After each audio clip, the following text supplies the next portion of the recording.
The latest Nanos research poll for CTV News and the Globe and Mail shows the Liberals are continuing to hold a lead over the Conservatives. So the poll showed the Liberals have support of about 44% of decided voters, the Conservatives sitting at 38.5%, while the New Democrats are a distant third at just 7.7%. That's down 3 points in the last 3 days. This poll is considered accurate within 2.7 percentage points 19 times out of 20. So joining us now for more on today's polling numbers is Nik Nanos with Nanos Research. Nik, we're getting close to that finish line. 5 days remaining. I mean, the overall party support numbers between the Liberals and Conservatives, they've been pretty steady. So what do you make of what we're going to be seeing in this final week leading to Election Day?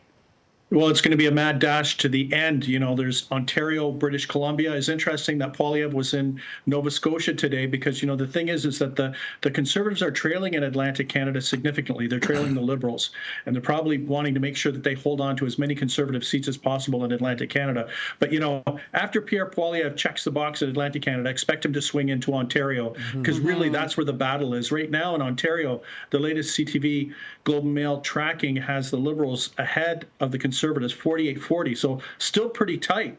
And Ontario is just a massive swath of seats, especially in the GTA, that will probably impact, you know, what will happen on election night.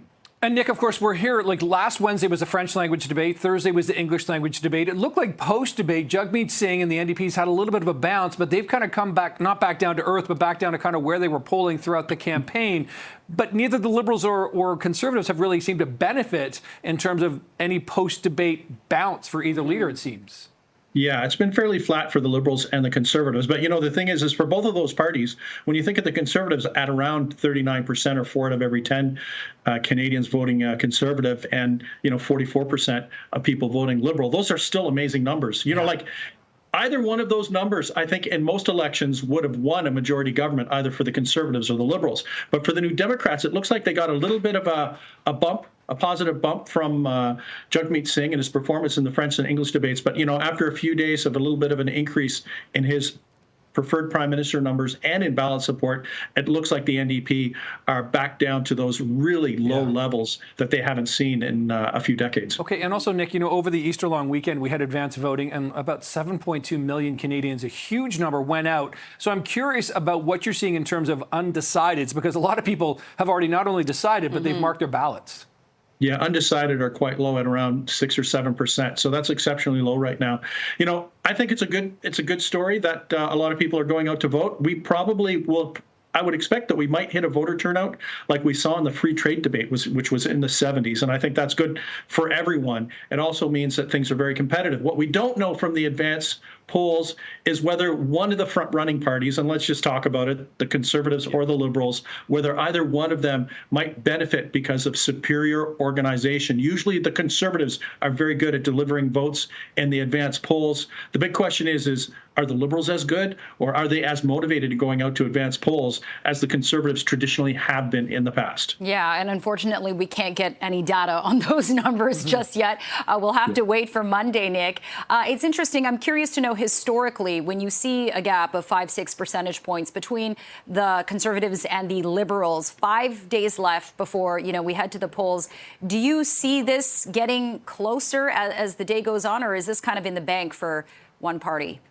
I don't think it's in the bank for one party. But, you know, the one thing, Jennifer, that's really critical is that winning the popular vote or losing the popular vote does not convert into seats in the House of Commons. The Liberals lost the popular vote in the last 2 elections, and they managed to form minority governments.